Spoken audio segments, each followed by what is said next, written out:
Chapter 3. The sun's dazzling light beat down on the pavement outside the dormitory so brightly I couldn't help but squint my eyes, though it wasn't strong enough to feel on my skin. In fact, I even shivered a little as the chilly wind ran past me. Despite all this, I felt relaxed and stress-free as I sat down on a nearby bench and let out a deep sigh. Ah, what a peaceful day. She's forgotten, Jesus. I wanted to shout my thoughts to the wind. I tilted my head to the side suddenly. Huh? Wasn't there somewhere I needed to go? I took Otonashi Rico's memory notebook out of my backpack and opened it up so I could verify what it was I was supposed to do, but my hand suddenly stopped. By chance, I opened my notebook. The page I opened my notebook to was covered by a drawing of a man. My heart thumped a little faster. Huh? Matsuda-kun? I couldn't spot any differences between the picture and the real thing, but my heart was only beating a little faster. Perhaps it's not really all that similar after all. I guess if I change it a little, it'll look more like him? Yeah, she's done this multiple times, I think she said.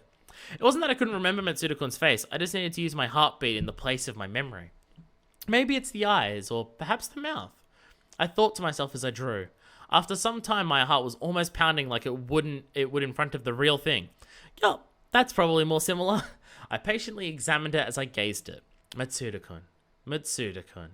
Matsuda-kun. I repeated his name in my mind. See? My heart's pounding. My heart beat harder as I brought the portrait closer to my face. As I drew more, it made the feeling stronger. I don't think I'm perverted or anything like that, but I didn't want to kiss it in just a non-sexual way. I suddenly tilted my head to the side suddenly. Huh? Wasn't there somewhere I needed to go? With that thought in mind, I bid farewell to Matsuda-kun's picture and began flipping through my notebook. After turning through pages for a short while, I finally remembered. At the same time, I could feel my mood take a dramatic drop. I don't know why exactly, but my whole body started to tremble. I remembered that ridiculous murderer's confession. That's right. Enoshima Junko also told me her purposes that time. Kill your beloved darling, Matsuda Yasuke. She said, even if I don't remember, I'm still involved. I was still trembling. She couldn't be right. I should quickly warn Matsuda-kun of the crisis he's in. I need to go to the biology building in the East District. That's where Matsuda-kun's neurology research is, and not where he is. I have no time to lose. I jumped up from the bench and started to sprint with all my strength. Right now it was either break time or lunch time, and the school was crowded with students outdoors. I pushed past people as I ran at full speed across the pavement. Of course, the people I pushed past would scream and cry things like, "Wah!" and "Kya!" but I didn't care. Anyway, I was running across the pavement, leaving my thoughts behind and sprinting as fast as I could. I left any unneeded idle thoughts fly away with the wind. My bullet of love was shooting directly towards where Matsuda-kun was. I cut directly through the central plaza and arrived at the East District. I continued pushing past the other students and practically dived towards the biology building. My throat was dry and felt painful. In an instant, I was leaping up the stairs. My breath was erratic and heavy. I continued to push down my thoughts like how much my throat hurt or how much I'd like to take a rest out of my mind and keep sprinting. As soon as I arrived at the lab, I didn't bother to knock on the door. Instead, I threw it open. Matsuda-kun! I screamed with my remaining strength. A short high school boy in the middle of the room straightened up in surprise and began trembling. His eyes were wide in surprise and turned to me. He was completely rigid and frozen. Somehow, he didn't look familiar at all. Come to think of it, my heart isn't racing or beating any harder than usual. Could it be? You're not Matsuda-kun? That's not a clear answer. Which do you mean? I ended up yelling louder than I should have, but it was because I was still panting. I meant I'm not him by Then where's Matsuda-kun? I quickly looked around the room. God damn it, there's no one else here. He's out now, probably. If you looked, you'd know. I roared back at him. I was at my wit's end. Come on. I felt my stamina rapidly disappear and fell to my knees. Of all the times he could disappear, where did he go? I continued ranting while I sat on my knees. The young man ran over to me. It's fine. You shouldn't worry so much. I'm sure he'll be back soon. Big silence. He looked down on me. Why was he so worried about me? He looked at me with such concerned eyes. Or maybe they were the opposite of worried. Maybe they were... Actually, you're a little suspicious, I started. Huh? Or is your personality just like that? I mean, maybe you're the kind of person that stares at clearly distraught high school girls. Keep away! God damn it, Karashiro. I fell onto my bum and tried to scoot away. The boy quickly looked away. Shocked, my skirt flipped up, and more of my thighs were exposed. Eek! I patted down my skirt. Why does all the women fall into these situations? Well, not all of them, but all of these ones like this. The boy was still looking away with his bright face and spoke up. I didn't do that.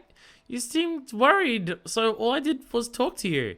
You liar! This is the first time we've met. I'm a complete stranger. It's weird to be concerned for someone you've never met before. I bet you just have some ulterior motive or secret intention or an evil plan or something. Eh? The atmosphere suddenly changed to a more serious tone. A complete stranger? He turned and looked straight at me, surprised. Ah, that reaction. So then, huh? Have I met you before by any chance? As I said that, the boy only looked more surprised, but only for a moment. He quickly changed his expression to a more formal one.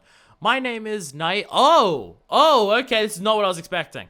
My name is Makoto Naegi, he said, suddenly introducing himself. Ah, it's a pleasure. As I replied, my line of sight dropped down to Otonashi Ryuko's memory notebook. Obviously, his name didn't sound familiar to me at all, but I checked for any sign of his name in my notebook. His name wasn't anywhere in there either. So we haven't met before. I sent him a confused look. He returned a puzzled expression.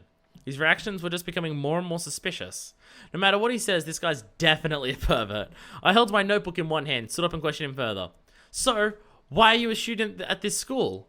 Eh? Huh? Don't you have a reason? He really was suspicious after all. I stared at him, squinting my eyes. Well, his reasoning is gonna sound suspicious as fuck in a second. No, there's no reason. I wouldn't call it special. As his sentence fell apart, he looked away. He was just becoming more and more suspicious. I continued to squint my eyes. I get it. The boy nodded reluctantly. It seemed like he finally decided to talk.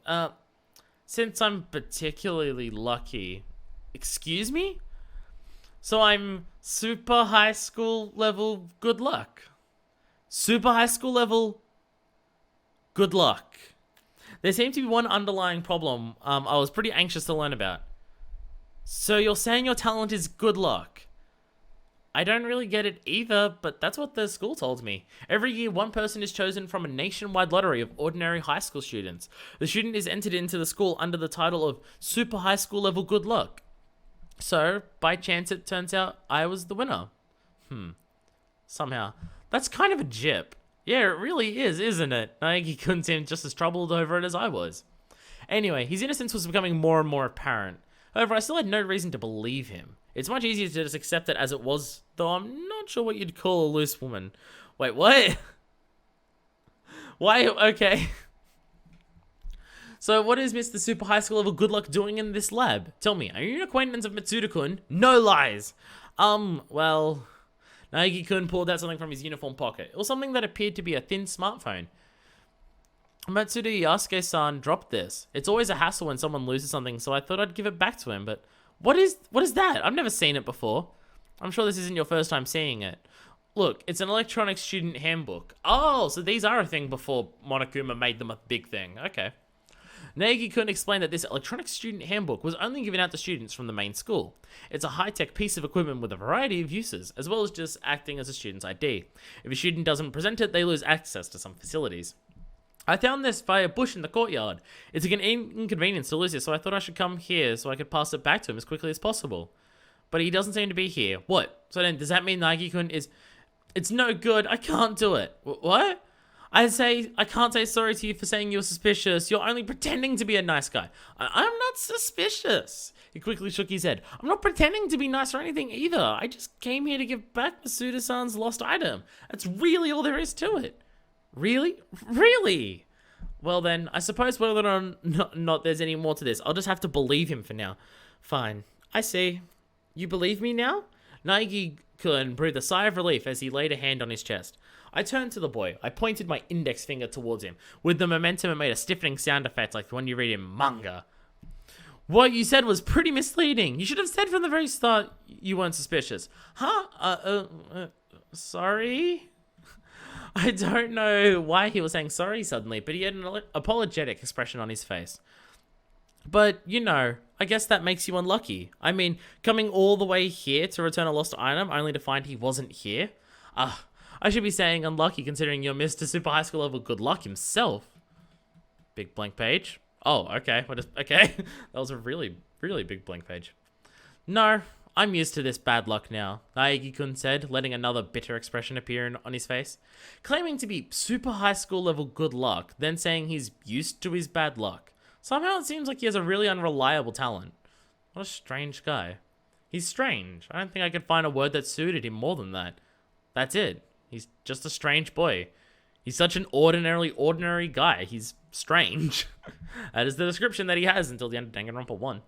According to my notebook, all students at Hope Speak Academy are motivated and look towards the future. They are highly competitive and overflowing with ambition. They're brimming with hope. If it were me in his situation, I'd end up feeling bad, I guess. But it didn't seem to be the case with him. That might be the reason why I think he's so strange. Nagi-kun suddenly interrupted my train of thought.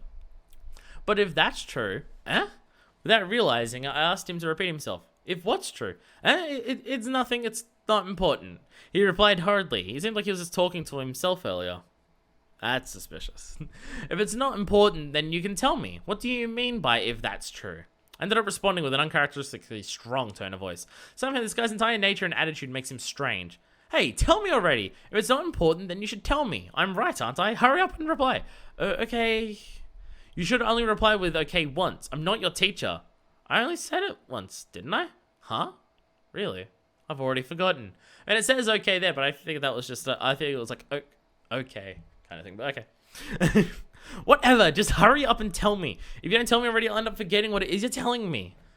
Well, you see, I've only heard a rumor, so I'm not sure if I can believe it, but I thought it might be true. A rumor? I once again raised my finger towards him, pointing out only a few centimeters away from his forehead. Was it a rumor about me? I won't stand for any awful rumors out there tainting my good name. No, it's nothing like that. So then what sort of rumor is it? It's... Nagi-kun looked away from me before hesitantly continuing. The rumor said there's students that become forgetful. Become forgetful? Somehow I couldn't say anymore. Any knowledge of stringing a sentence together had mysteriously disappeared. I was planning to ask him if he knew me before I became forgetful. I suddenly raised my voice. I shouted as if I'd been hit by a thunderbolt. What's wrong? Nagi-kun turned to me again with a worried expression. I quickly opened Otonashi Rico's memory notebook again and flipped through the pages and flipped and flipped and flipped. I saw a light that blinded my eyes for a moment. There was an explosion. The memories in my notebook and a flash of inspiration collided together and caused a violent chemical reaction. Sandwiched in my notebook was a single letter. Dear super high school level idiotic forgetful girl. Wow, that's mean. I'm the one who took all your precious past memories that you so carefully wrote down. They're filled to the brim with memories of Matsuda Yasuke. The past carries a lot of weight, doesn't it? Doesn't it? Am I right? It does. Hey, earlier you said a student had become forgetful, didn't you? I was overtaken by an immense excitement as I stood up. So then students here know about me before I became forgetful? You too, right? You also knew me before I was forgetful? Speak up. Calm down. Nagi-kun desperately tried to settle me down. I don't really know, but it seems it was due to some sort of illness, but I wasn't really paying too much attention, since I'm not really all that good at talking to people. It's fine, just hurry up and tell me. Did you know me before I was forgetful? Did you? Well, go on. Yeah? He finally gave a small nod. I knew it, I confirmed to myself. The students at this school knew me before I become forgetful. That means I had become forgetful after coming to this school. So then, what was that blackmail Enoshima Junko had written to me about my past memories? Did I ever really have such an important memory notebook? No, maybe it was all just a trap so she could get me to cooperate with her. In other words, a lie. So then, what else did she say? Let's see. She told me she killed someone in the Central Plaza. She also told me that I had to kill Matsuda-kun. In the first place, does a person like Enoshima Junko even exist? As my thoughts circled through my head, I tried to remain focused on my notebook. Lie and Enoshima Junko were the two key phrases that were becoming more apparent. The words written on the page started to swirl around my mind. They gradually grew faster, swirling, turning, circling. They mixed together and mingled. For some reason, the depths of my head began to tingle. It was a strange tingling feeling. This sensation is... Huh? I feel like I'm remembering something. Hey, an annoying voice came pounding into my thoughts. It was Nagi-kun's voice. He didn't seem bothered by anything. I stopped concentrating on my notebook. I think I can almost remember it. Hey, shut up. Hey, come on, I'm trying to concentrate here. Hey, would you shut up already? I shouted at him and raised my face from my notebook. I froze. I saw an unfamiliar man standing in front of us. Eh? Who was that? He grabbed Nagi Kun's shoulders. He wore an unfamiliar school uniform that had unfamiliar long hair. His pitch black silhouette was vastly different to his ghostly white face. Piercing eyes, similar to a reptile's, had been carved into his face. Our eyes met for a brief moment. A siren inside my head rang out, informing me of the dire emergency. I felt like I was having a heart attack as I felt my chest pound faster. Hey, Nagi Kun's face looked shocked. His entire body had gone stiff as he opened his mouth. He came in after us. Do you know him? If you do, by chance, know him, could you do me a favor and tell him to let go of me? Unfortunately, it seems like I've got no idea who he is, I answered him. Oi, what was that? The strange man growled in a low voice. Don't tell me you've forgotten me already. That's a little harsh, isn't it? You really know him? Nagi Kun asked in a puzzled voice. The man's eyes drifted down to him suspiciously. Whether we have met before or whether it's simply fate, neither are any concern to you. You've just been caught up in it all. In the end, you must just have bad luck. Oh my god. I quickly dropped my line of sight to my notebook and looked for any memories about this stranger. There was only one person it could be. Could you be Madarai Ashiki-san? That's right. Late that night in the Central Plaza, I, Madurai, was killed by my own target. Killed? By your own target? Despite what he said, he looks completely uninjured to me. I'm immortal. Eh? The man sensed my doubts. He smiled broadly and chuckled strangely. Immortal? What is this? A fantasy-based novel? You're not being serious, are you? You sure about that? What do you mean? I'm truly immortal. If I were not, I would be unable to explain how I am now uninjured. Well, I'm not sure about that, but how did you just change the genre to something like a war-based game? Can I speak for a moment? Nagi couldn't cut in. The guy who came after us, Madarai-san, was it? If you are Madarai-san, you couldn't mean you're Madarai-san from the student council. Student council? I said without thinking. Somehow, I could not see this creepy man dressed in all black in the student council. I see. The boy knows. Madarai grimaced and closed his eyes before murmuring something. That's right. I'm a survivor from the student council. Survivor? You're still pretending to be innocent after so long. Madarai opened his eyes and stared carefully at me. It's because of that incident all this happened. That incident is the reason behind the state of the student council now. I had luckily escaped with my life, but everyone else had. No, that's not it. Madarai shook his head, as if trying to disprove his own words. Perhaps it's wrong for me to say it was lucky I survived. It's more correct to say I simply remained alive. Yes, that's it. I luckily remained alive. I was not even given the chance to fight, and for that, I shall not just forgive them, I will absolutely not forgive them for stealing my chance to protect the student council. Who was it? Who did it? Madarai spat as he clenched his fist around Nagi Kun's shoulders. The boy's face distorted with pain, but he still attempted to object, despite his discomfort.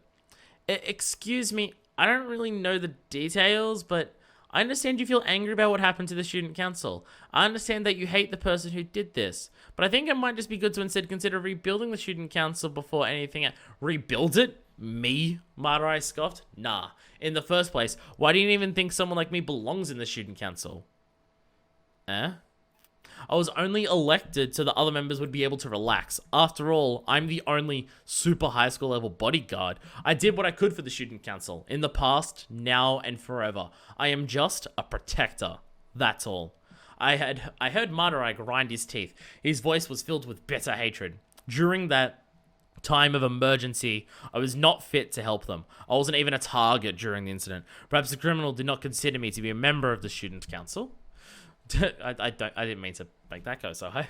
Can you even imagine how humiliating this has been for me? I wasn't even given a chance to utilize my own talent.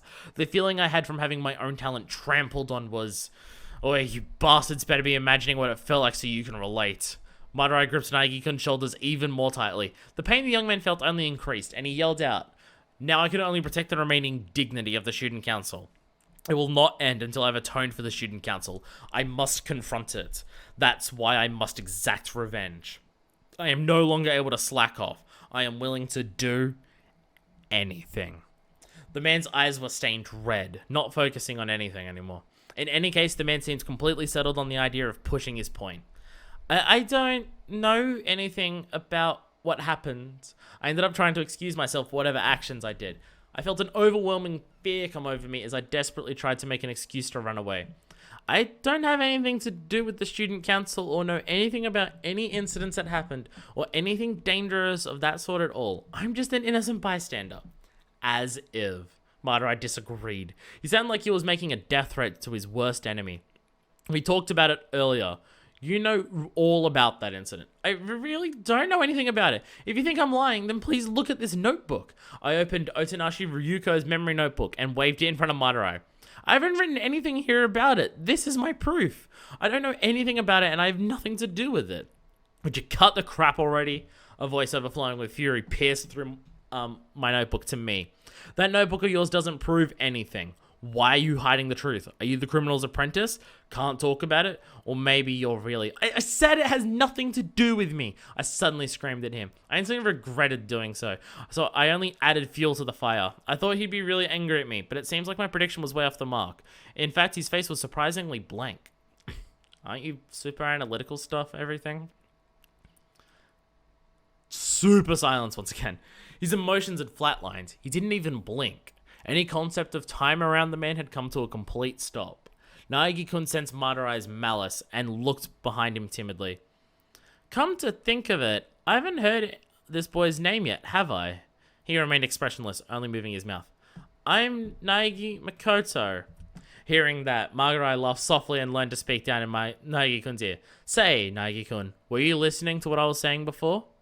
Huh? Madarai suddenly released Nagi Kun's shoulder, only placed both of his hands on either side of Nagi Kun's head. Ah! Nagi Kun's face instantly morphed into a terrified expression. I said earlier, didn't I? I am willing to do anything for vengeance. Madarai looked like a demon as he opened his mouth. He smiled and laughed, his voice full of poisonous venom. This is bad. That guy is incredibly dangerous. Somehow, I was only left the ability to shiver and tremble like a frightened little bunny. I have no choice but to make a run for it. And quick. Why the big gaps here of just nothing? Like, this is the second one of these that we've come across. Are these meant to be gaps in chapters? Because, I mean, like, we're based on, like, my little scroll thing. We're about halfway through this chapter. So it's just, like, it's just weird. Like, is there meant to be a chapter gap here? I don't know. It's strange. You're not thinking of running, are you? My foot suddenly stopped in midair. If you do that, what do you think will happen to this boy here? As I heard this, Nagi Kun's face changed from blue to white. Wow, what a colorful face he has. What a fucked up thought.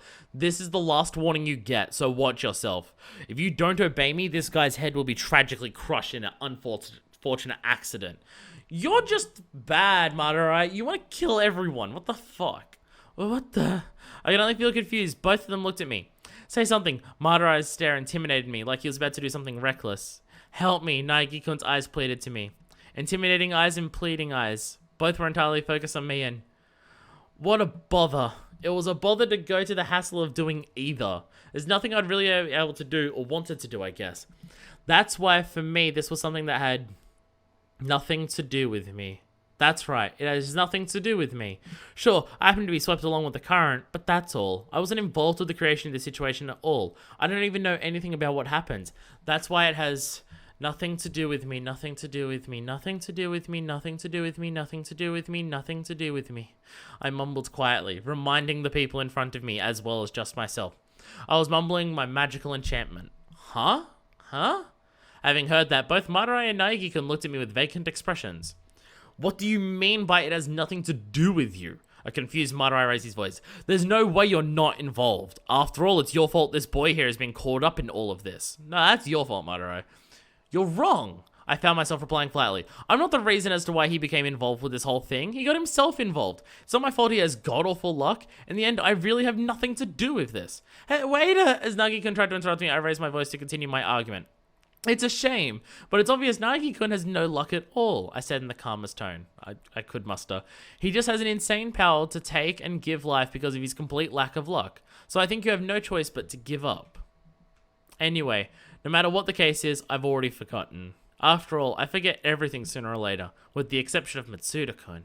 So, as far as I see it, there's not really much out there that actually does have anything to do with me. I continue to mutter myself these words. In all truth, I really had nothing to do with it. Then I'll forget that too.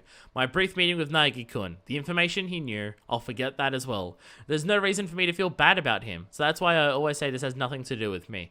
You're kind of getting heartless there, Ryuko. Have you decided what you're going to do?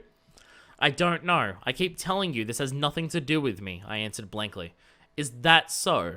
I see. Madurai bared his teeth, murmuring in a low voice. I hope you're prepared to see the extent of my resolution. There really are strange people who are ready to go so far as kill another human in order to prove their point. It's insane to think he would accomplish anything by killing Nagi Kun. Nagi Kun really doesn't have any luck. He's gotten himself into a hostage situation after all. This is the end. Madarai gripped Nagi Kun's skull with a strength in his hands and, that's where you're wrong! Because it's Makoto's thing that he shouts at the class or whatever. A voice resounded throughout the room that seemed to dissolve the tension in the air. A crazy person ran into the room. The figure appeared to slide towards Madarai, hammered the back of their fist into the man's nose, making a bend in a strange angle. Madarai squinted his eyes shut in pain. He seemed to lose sight of his attacker as he fell down. Sup there, Junko and stuff? After giving Madarai's chest a prod, the stranger turned to Nagi Kun and grasped his head in their hands before moving to pick Nagi Kun up. They placed him gently on top of the bed and turned around. Madarai flew toward them. The stranger gracefully roundhouse kicked and hit Madarai square on the chin. The blow completely smashed his key point and rocked his head violently. He fell to the ground, having no energy left. By the way, the scene I just witnessed, it passed by in the blink of an eye. The stranger skillfully landed without making a sound after they finished their kick. Their skirt gently floated down. Oh, they're a she? It's Kuba-san! Yeah, there we go. Or Ikusaba, I should say. Ikusaba-san! Nagi Kun called out from the bed in relief. Ikusaba-san. It seemed like this is a girl's name. Of course, this is the first time I've heard her name. Nagi Kun got up from the bed and ran hurriedly to the girl. Thank you, Ikusaba-san. Thank you so much, he said, thanking her over and over again. However, the girl remains completely calmed and composed in response. Well, I say calm and composed, but I think it's more like she just didn't feel anything. Well, that's not true because it's Makoto, and we know how Ikusaba feels about Makoto. I was only helping my classmate, she quietly mumbled to herself. Stubbornly, Ikusaba-san avoided his gaze. But it's odd, looking at her now. You wouldn't guess she just had just been fighting brilliantly only a few moments beforehand. But Ikusaba-san, why are you here? I must admit, I was wondering the same thing. Usually, it's only Matsuda-kun in this lab. That's what I had written down in my notes. It also seems like he's absent today, but he had been getting a multitude of visitors. Maybe he's been working on something big. Oh, Ikusaba-san raised her voice slightly, but it was barely above a whisper. I listened carefully. I was just passing by? You're a bad liar. Eh? Why'd you phrase it as a question? I asked without thinking. Ikusaba-san, you haven't changed one bit, Nagi Kun interrupted. So then you were just passing by when you came across what was happening and you came to save us, right? Ikusaba-san nodded in response. That's it, and you saved me. I was getting worried for a moment there. Thank you, Ikusaba-san. Thank you so much. Nagi Kun sighed a breath of relief and continued to repeat his sincere thanks, much to Ikusaba-san's embarrassment. I was really lucky you were just passing by. I was so lucky. Luck. Somehow that was how we were saved. Pure luck. But that is only a manner of speaking. All thanks to such a strong person who was passing by, we were able to escape from such a predicament, but this luck was really convenient and good.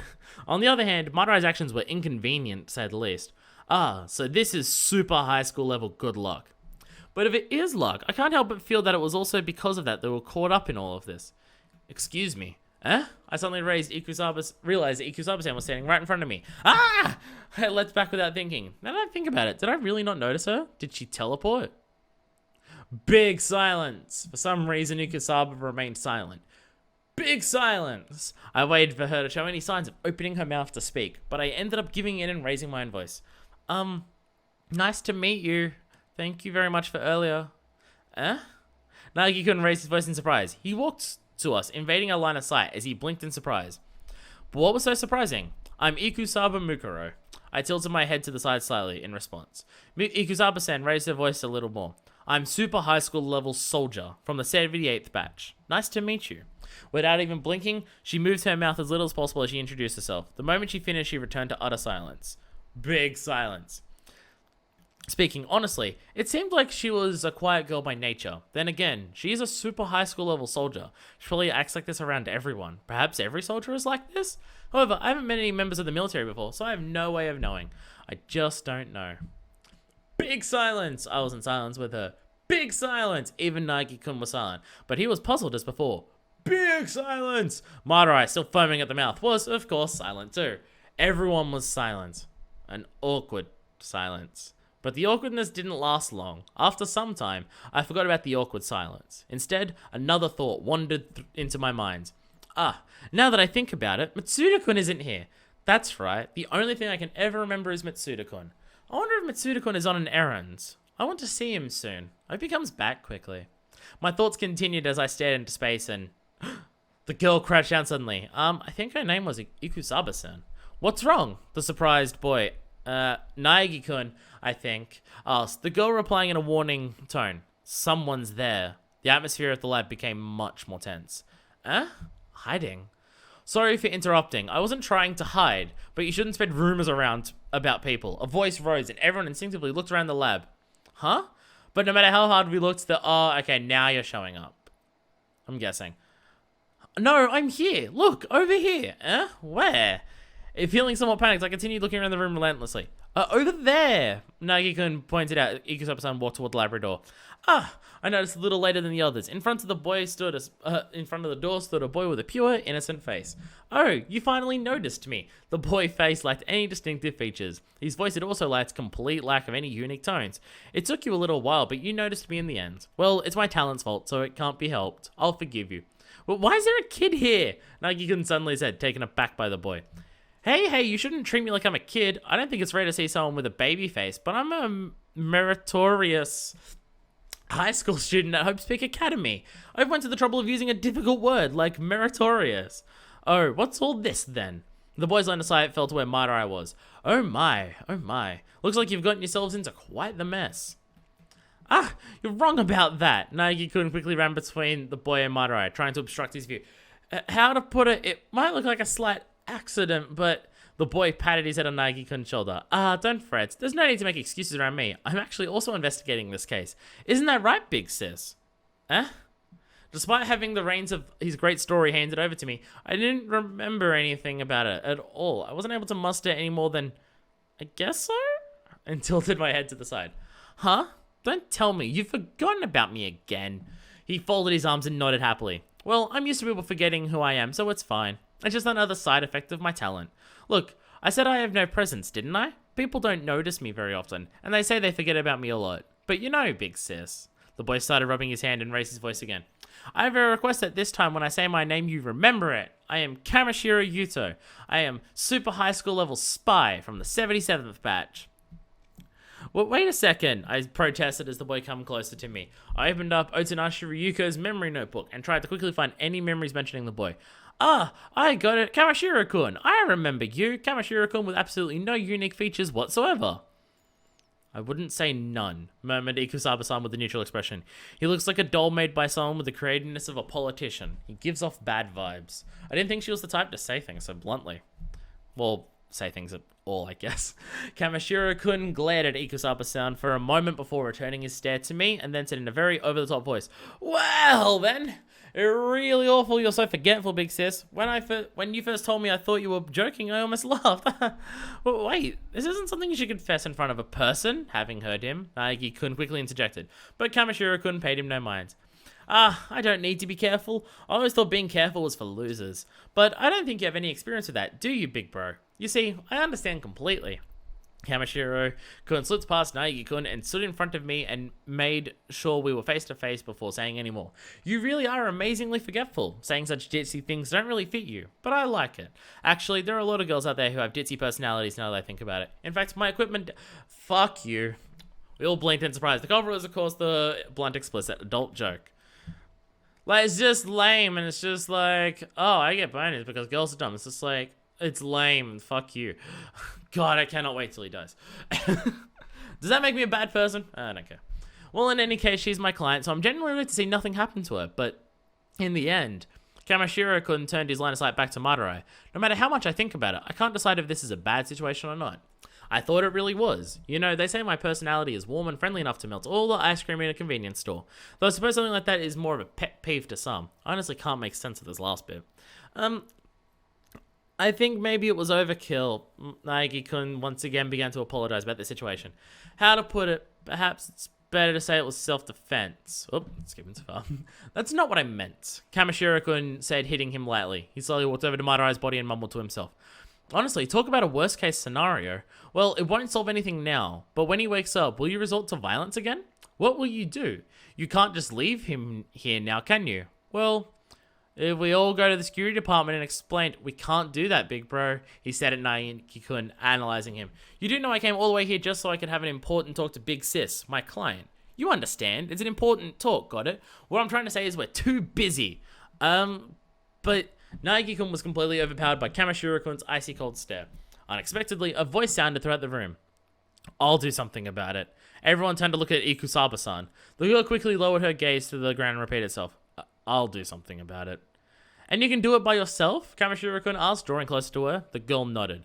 The heck, do you even understand me? The next moment, Kamishiro-kun's eyes sparked brightly. I see, I get it now. You can take care of this all by yourself. Hearing that really puts my mind to ease. By the way, it'd be better not to mention this to the security department, since it'll be difficult to deal with them. Well, wait a second, Nagi Kun interrupted him again. If we don't properly explain the situation, Ikusaba-san will be blamed. Huh? Kamishiro-kun explained and remained staring intently at Nagi Kun. I couldn't imagine his young face anymore. I felt myself get hot. Nagi Kun remained deadly silent.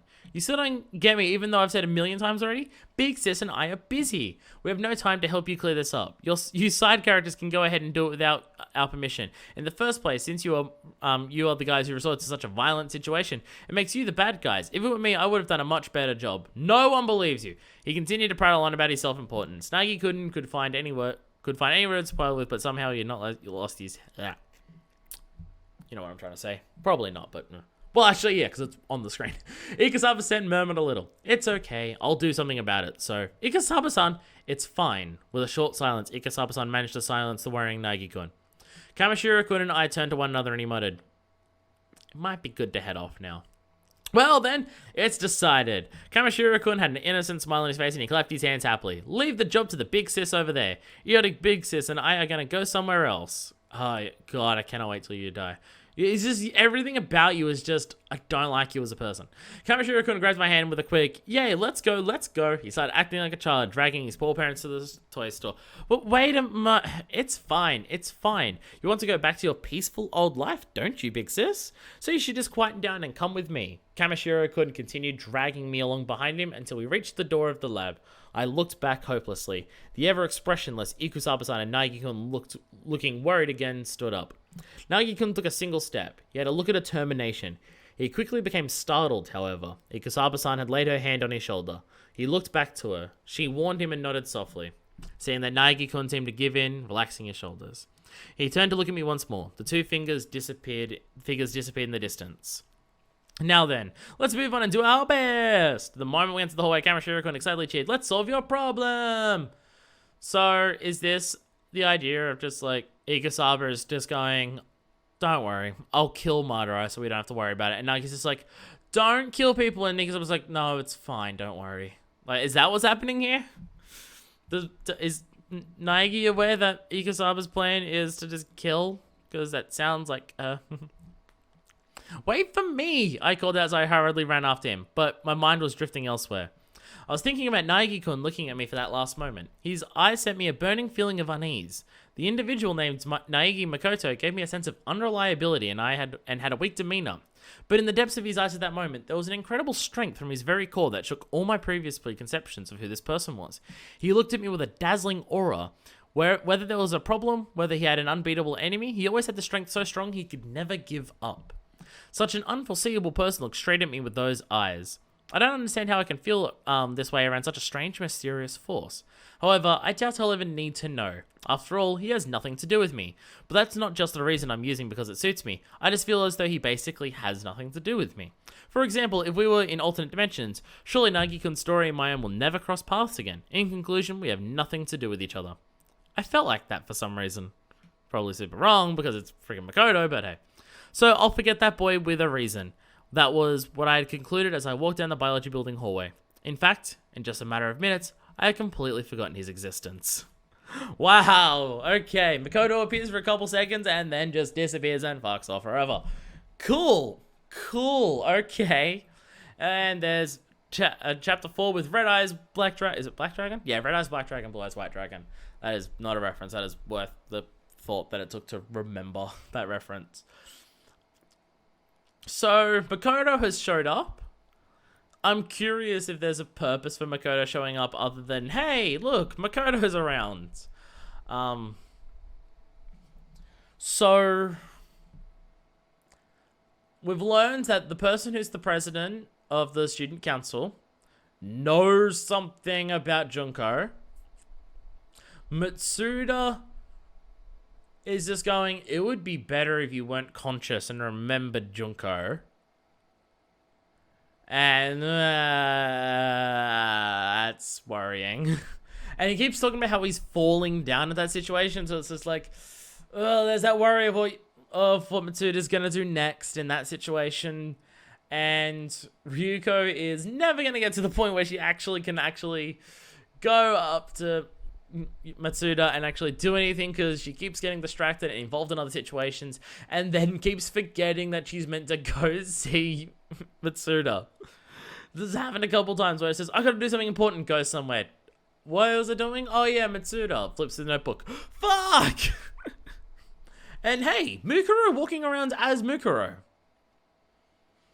I don't think that necessarily disproves my idea of she's pretending to be Junko. She could pretending to be both, well, not pretending to be both, but she could pretending to be Junko and also walking around as Mukuro to give the idea that's just like, no, Mukuro didn't disappear, neither did Junko. Oh, Junko disappeared, but so that's the thing. Like, the idea that everyone has is that Junko has disappeared. So if Mukuro is being Junko for parts of this, why? Other than to have Junko talk to, or Junko, whoever Junko is, I'm guessing Mukuro, to talk to Ryuko. Because to everyone else, they don't even know that Junko's still here. Junko's meant to have disappeared by this point. So, And then Mukuro's just showing up. Again, the way of just like, I was just passing by, it sounds like total bullshit. I'm guessing, because it was Makoto there, I'm wondering was just if she was aware that Makoto was about to get in trouble and went after him to protect him, or if it was just, oh, I'm Mukuro now, so I'm going to do my Mukuro things. And my Mukuro things are paying attention to Makoto because he's the only person other than Junko who I actually care about, because Makoto's the only one who actually cares about me. And it's just like, let's just see what he's up to. Oh, he's in trouble? Cool, I better go protect him and just do a big kick to one dude. Madarai seemed to go down a lot easier this time around compared to last time. A single kick and he's knocked unconscious, like holy shit. And also, once again, I'm thinking of the thing, it's just like, Madarai is twins. Although at this point, triplets. Unless this Madarai is the one that had the shit fall on him in the cupboard. But if he's completely uninjured, you'd think there'd be marks or anything on his face. So maybe it's triplets. So, yeah, Madarai is just going to keep showing up.